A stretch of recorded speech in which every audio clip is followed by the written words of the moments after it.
My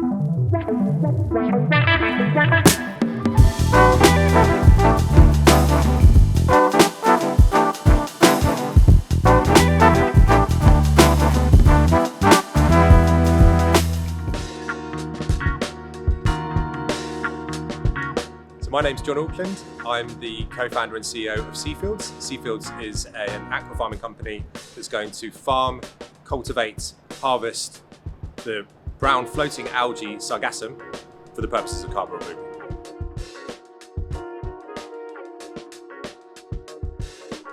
Carbon dioxide removal is an absolutely essential tool in the arsenal of climate change mitigation.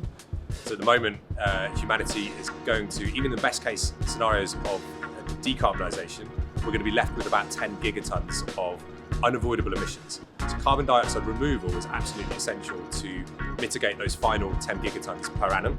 The IPCC has also stated that 30% of historic anthropogenic emissions also needs to be removed. So we need to find pathways to be able to remove all of that carbon.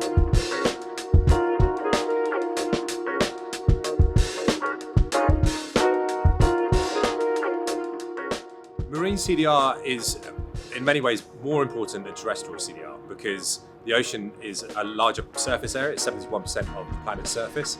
It's also a three-dimensional environment, so you kind of have more space to work within. If you think land is kind of only two-dimensional in many respects.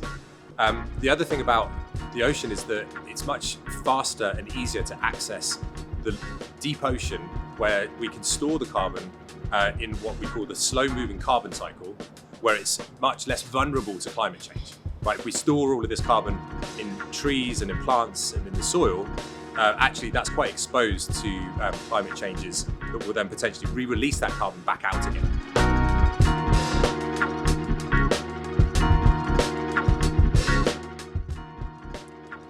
The ocean is really exciting because there's lots of different methods we can use to remove carbon, both from the atmosphere and the upper layer of the ocean, which would then create an equilibration in the atmosphere anyway. So we can look at growing seaweed, for example. We can grow lots of seaweed, which photosynthesizes, uses nature's best technique for drawing down CO2, and locks it in the plant biomass, then we can sink that to the bottom of the ocean where it will stay forever. So that's the one that Seafields is focusing on. But there's loads of other really exciting things as well, such as ocean alkalinity enhancement, such as artificial upwelling, ocean ion fertilization. There really is quite a long list of things we can do, some of which we know quite well, some of which are really nascent in terms of our understanding of the science.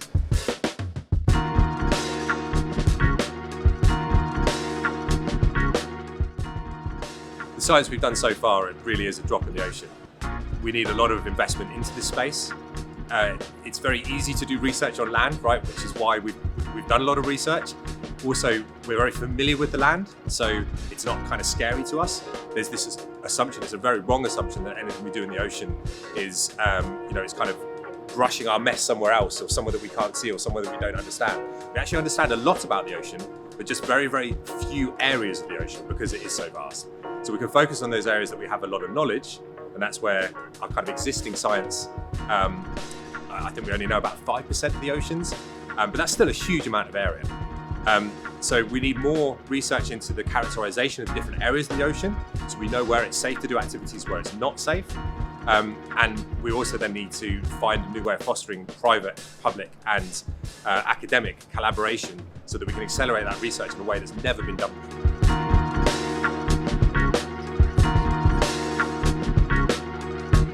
My positive message to inspire change is that, I genuinely considered not having children because I was worried about the world that I was bringing them into.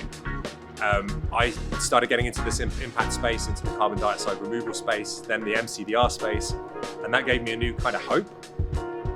There are lots of very, very clever people working on solutions.